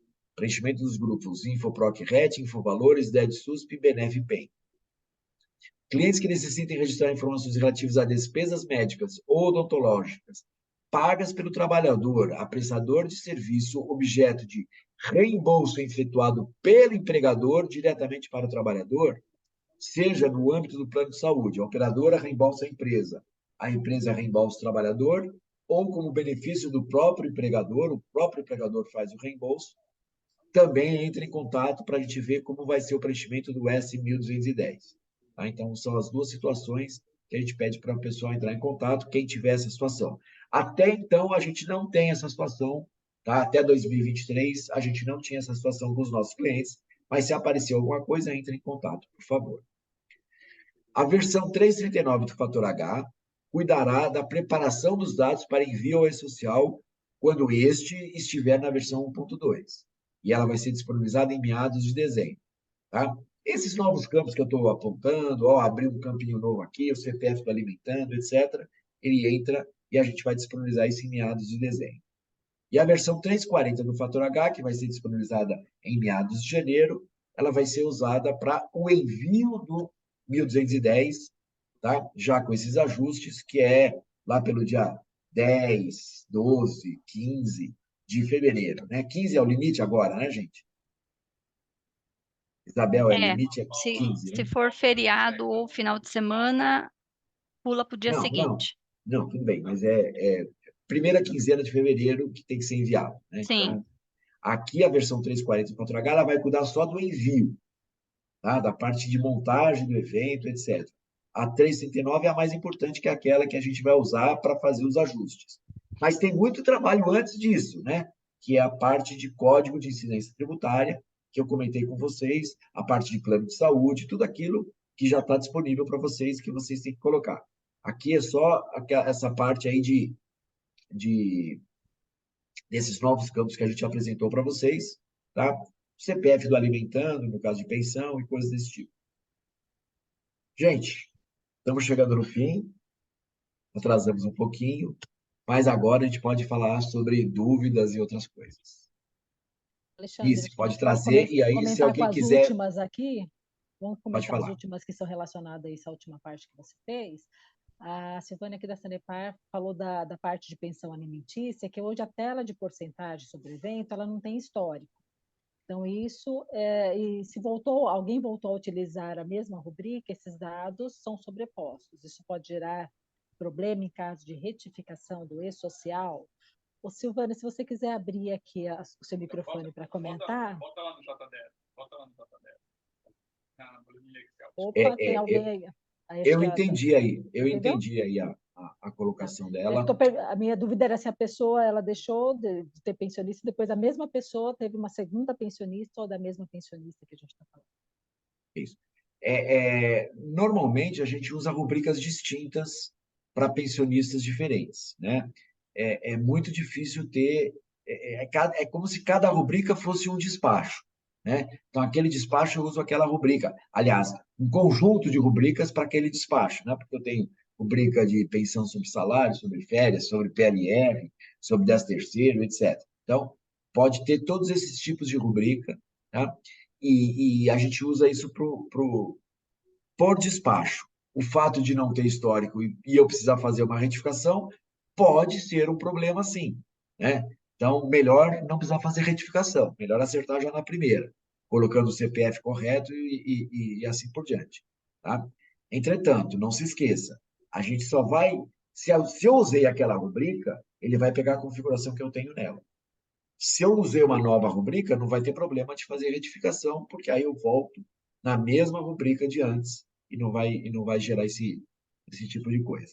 Tá? É, Se ainda ficou dúvida, mandem para a gente no SRC que a gente responde melhor. só um complemento. Hoje, o nosso informe de rendimentos, né, a DIRF não, mas o informe de rendimentos que a gente distribui o valor, né, da pensão alimentícia para os beneficiários, no caso, né, tem que ser já incidências distintas por rubrica, né? Então, assim, hoje, quando eu quero fazer esse tipo de separação, eu já uso isso hoje, tá? Então, é bem isso que o Alexandre falou mesmo, né? Que já são rubricas distintas, né? São rubricas distintas. O que mais, Lice? Também aqui a Silvane tinha perguntado que tem situação em que o empregado tem plano de saúde, está afastado e não tem como pagar o plano de saúde na folha, então a empresa do plano de saúde faz um boleto e o empregado paga isso. Isso tem que passar pelo e-social, cadê uma pergunta? E a empresa, no caso a Sanepar, vai ter que enviar alguma informação referente a esse pagamento feito fora da folha? Eu já posso emendar aqui que poderia ser feito dentro da folha, tá? Não tem problema que você não pode gerar um saldo negativo para o funcionário, para ser descontado depois. Eu acho que esse é um cenário que pode ser recomendado. Porque se ele Agora, se faz por não fora, né? transitar pela folha, não vai para o e-social. Tá? Para a gente Esse entender que caso, tem né, que ir, deveria. tem que transitar. Tem que transitar O pela folha. funcionário paga, né, Bel? Se o funcionário está fazendo o pagamento, Sim, para que ele possa você declarar pode isso. ter aí uma rubrica, né, aí que guarde esse valor aí Não, para mas efeito. eu acho que não precisa. Eu acho que, nesse caso, o plano de saúde tem que dar um informe de rendimento para o funcionário Sim, na hora dele fazer a declaração dele, ele vai usar essa informação, porque não trafegou pela empresa. O que não trafega sim, pela empresa, a empresa não registra. Né? A melhor coisa é isso, gente. é, Não vamos. Agora, vamos complicar. lá, Teria Silvane, que ver né? se tem parte empresa aqui também, né? Silvane, se você faz na DIRF hoje e você age na DIRF colocando informações, você vai continuar colocando aqui no E-Social. Se você não coloca essa informação na DIRF, eu não colocaria porque não trafegou, né? Vamos lá. Como você sabe que a pessoa pagou? Né? Como você sabe que a empresa cobrou o valor que ela cobrou? Teoricamente, a gente não tem essa informação recebida de maneira oficial. Então, eu faria o seguinte: se isso foi um acerto entre a operadora de saúde e o funcionário, um acerto entre aspas, né? com a empresa, então você cobra ele que eu não tenho saldo. Não. Agora, se a empresa paga e a empresa pagando, eu gero uma conta para o meu funcionário pagar depois, etc., aí é diferente. Aí eu tenho que registrar que houve esse pagamento e esse desconto foi feito depois, porque deu saldo negativo, coisas do tipo. A Vera está perguntando aqui também da Contrex, e os empregados que não têm descontos de plano de saúde? A empresa custeia tudo, como devo proceder? Se não tem desconto, não tem precisa desconto, passar também. não tem problema, não tem informação nenhuma. Se a empresa custeia tudo, não tem o que fazer na DIRF, como é na DIRF hoje. Né? A empresa só informa aquilo que o contribuinte, né, que o funcionário foi descontado. É a parte do funcionário, para ele fazer o imposto de renda dele. Né? Então, só parte funcionário que a gente está sempre falando aqui. A Andréia aqui menciona que na empresa tem um plano familiar que é descontado do colaborador e lançado somente no CPF dos funcionários. Não distribuímos o desconto por CPF por dependente. Por ser um plano familiar, poderá continuar a descontar somente do CPF do funcionário sem distribuir as porcentagens aos dependentes? Essa é uma pergunta que tem que ser mandada lá para a Receita Federal. Né? É eles que têm que tomar essa decisão. O valor é o mesmo do plano. Né? Se eu tenho 7 filhos e o meu colega não tem filhos, eles pagam o mesmo valor ou o valor modifica em função da quantidade de dependentes? Né? Então, essa é uma resposta que tem que saber. Se o valor modifica, então os dependentes influenciam. E aí, está respondendo aqui, né, que pagam o mesmo valor. Tá? Então, provavelmente, isso deve se resolver com o titular. Tá? É o plano de saúde dele. Tá? Mas é bom confirmar isso com a Receita.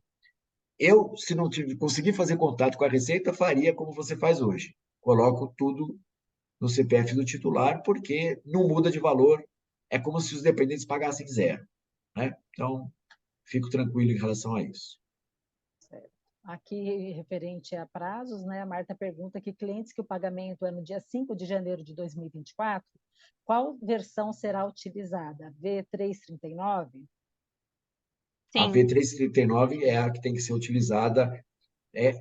No fundo, não é um problema muito grande, porque a influência vai ser no envio do 1210 lá em fevereiro. Tá? Mas para a parte de pensão, você ter 2 filhos, etc., para eu poder diferenciar, é uma boa, porque a gente já vai mandar isso correto. Mas ele vai mandar isso só depois, né? Então, esse desdobramento que ele vai fazer só depois. Certo, Bel? O desdobramento ele vai acabar fazendo não, depois. não. No caso dos pensionistas, no momento que ele fizer a efetivação do cálculo, a gente já vai alimentar as tabelas que o sistema já tem hoje, de detalhes, e aí, se porventura acontecer alguma coisa, ele vai poder editar esses valores por essa tela de manutenção, né? Na hora de eu enviar os periódicos, a única revalidação que eu farei é da parte da dedução dos dependentes, Tá tá? bom. Para ter uma canja a mais aí para aquele cliente que não tomou os cuidados que você mencionou ali atrás, em relação a novo dependente, folha calculada, sem recalcular. Então, Então, V39. 339, é ele importante que tem. todo mundo atualize essa V39. Mesmo quem paga dentro do mês, né, já é Não mais tem problema. fácil, Não né? tem problema. Mas eu vou ter rescisões que eu vou pagar lá em janeiro já, né? Se tiver pensão alimentícia, vai ser a hora. Então, assim, o ideal é que todo mundo esteja com a V339 implantada até o final de dezembro.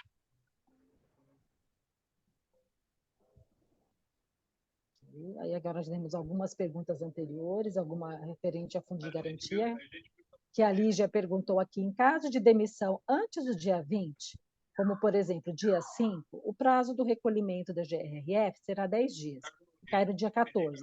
Como fica o recolhimento do mês anterior, que será após o dia 14? É assim, a gente está falando do FGTS digital aí, certo? Sim, O certo. FGTS digital vai cuidar de tudo isso, tá? Ele vai saber, primeiro, rescisões de competência, março. Se aquele FGTS de fevereiro, que vai ser recolhido no dia 7, né? Já foi recolhido por algum motivo, né? A parte do portal do FGTS Digital já vai ter essa informação, tá? Então, assim, Então, o dia do FGTS recolhimento Digital certo. vai cuidar desse tipo de coisa. O manual de uso do FGTS Digital, ele dá exemplos, tá? De situações e de como ele vai trabalhar, tá? Por isso, mais uma vez, a importância das pessoas se inteirarem do assunto. Das que Eu eu estou havia vendo aqui, anotado, a pergunta da Silvane, né? Valor que a empresa do plano de saúde faz para o empregado, né? Ele vai no profissional que não é credenciado do plano, pega a nota, apresenta para a operadora de saúde reembolsa limitado a um valor, né? Isso é problema da operadora de saúde, não é problema da empresa, tá? Aqui é relação operadora de saúde, funcionário, né? Reembolsos que ela faz, é problema que ela tem que informar para o fisco todos esses. Existe um documento que essas empresas têm em que elas informam esses reembolsos feitos. Reembolso, por exemplo, no caso da Sanepar, reembolso que a Sanepar faz. Então, como se a Sanepar fosse a gestora da operação da intermediasse. operadora de saúde, então ela faz o reembolso, tá? Ou a própria Sanepar recebe esse reembolso e repassa esse reembolso. É só nessas circunstâncias que a gente tem que fazer. A Sanepar oficialmente não ficou sabendo dessa operação. É a mesma coisa que eu respondi em relação à pergunta anterior aí, que eu já esqueci da pergunta, do plano familiar, né? Desculpa, a informação do desconto, pagamento por uma guia, né? Quem está cuidando disso é o operador de saúde. Então, o operador de saúde que informe isso, né, para a Receita Federal. Não vai ser a Sanepar. Tem uma pergunta aqui do Denis também, se os clientes receberão algum comunicado com o escopo das atividades que devem ser revisadas para envio da DIF através do e-social. Então, com base nesse documento que o Alexandre, né, vai disponibilizar aqui da apresentação, a gente também vai providenciar aí alguns informativos, a própria consulta, né, para poder verificar se tem alguma coisa ou não. Então, a gente abre uma ocorrência quando tiver alguma dúvida já, mas a gente também vai passar algumas orientações aí para que vocês já possam ir providenciando a revisão. E se tiver necessidade de um consultor para ajudá-los nesse processo, vocês podem contratar a consultoria ou vocês mesmos podem fazer a revisão das informações. Alguém fez alguma pergunta que talvez eu não tenha lido aqui?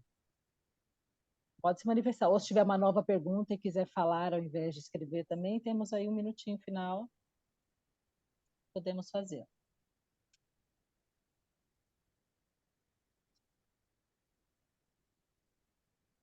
Não, nenhuma dúvida?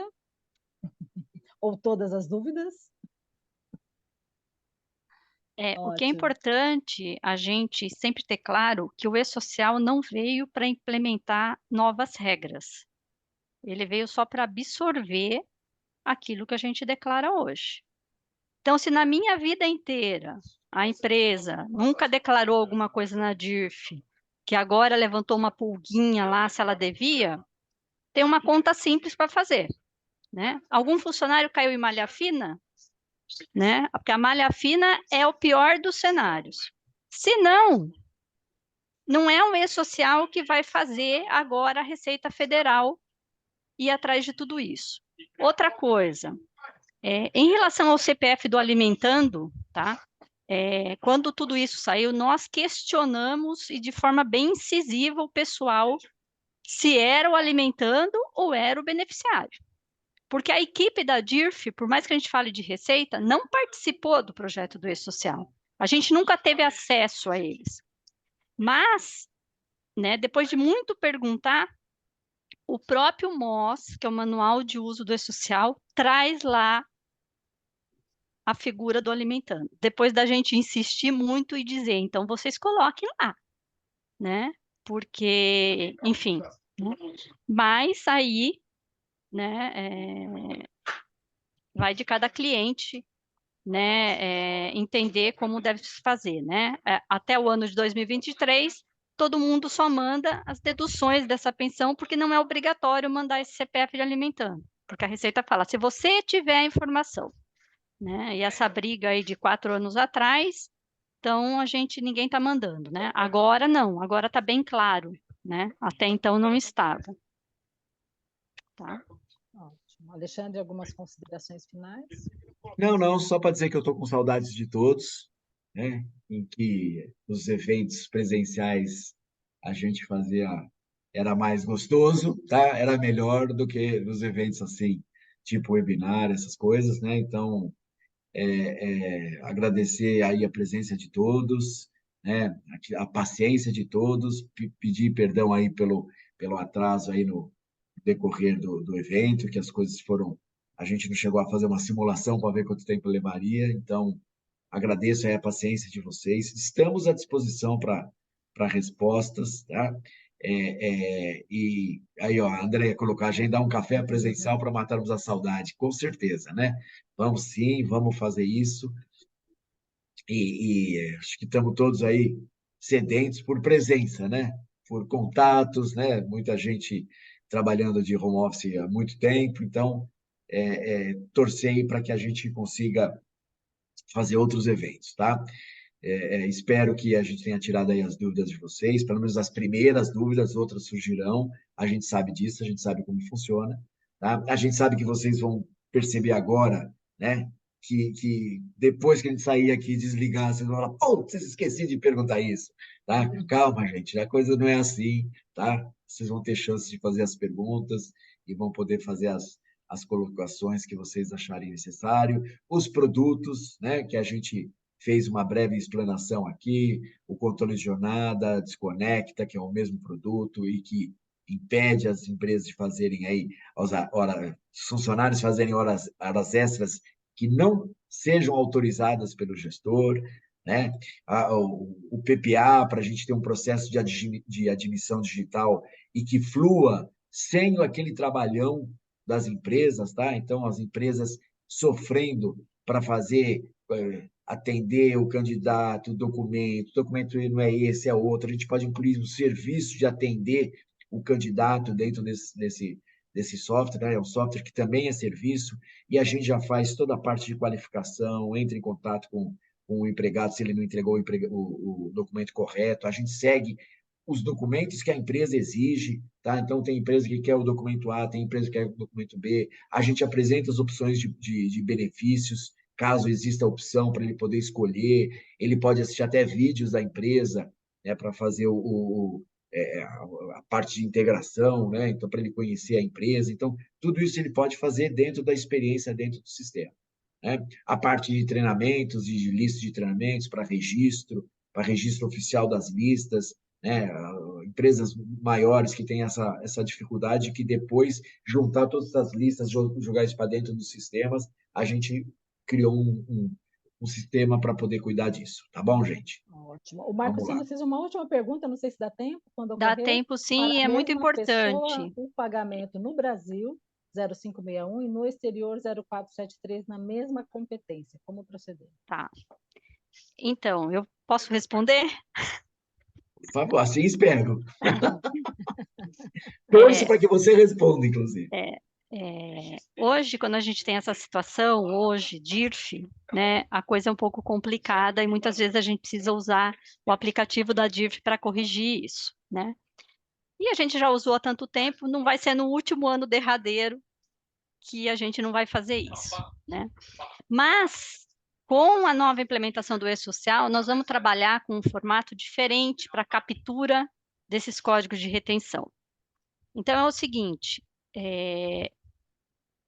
se esse funcionário, matrícula, né, nasceu numa admissão, onde ele era CLT normal, vamos falar assim, um 0561, ele vai ter todos os lotes registrados lá na efetivação do cálculo desse 0561. A partir do momento que ele se transformar num residente do exterior, você, né, cliente, vai precisar continuar preenchendo aquela informação complementar de código de retenção diferenciada. que hoje a gente usa para DIRF e continuaremos a usar, né? Então, a importância ainda de um processo antigo que o fator tem dentro da parte nova. O que vai acontecer a partir do momento que você cadastrar esse 0473 lá naquela informação complementar de que o meu código é diferenciado? Quando você processar a folha e efetivar esse cálculo, esse lote vai ser gravado com 0473.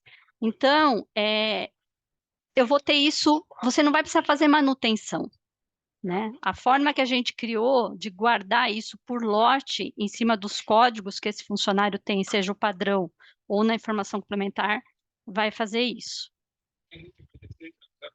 Tá? Agora, se você tem matrículas distintas, né, aí mais fácil ainda, mas funciona da mesma forma, tá? Respondeu, Marcos?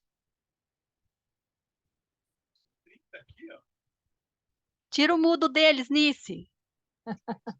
Ah, só a própria pessoa consegue tirar o mudo, Ah, tá? é? Falando que Acho as melhor você pessoas já tirar estão de fazendo todo mundo. sugestões. Acho melhor você tirar de todo Eu tiro. mundo. As pessoas Tira. já estão fazendo sugestões aqui para os próximos.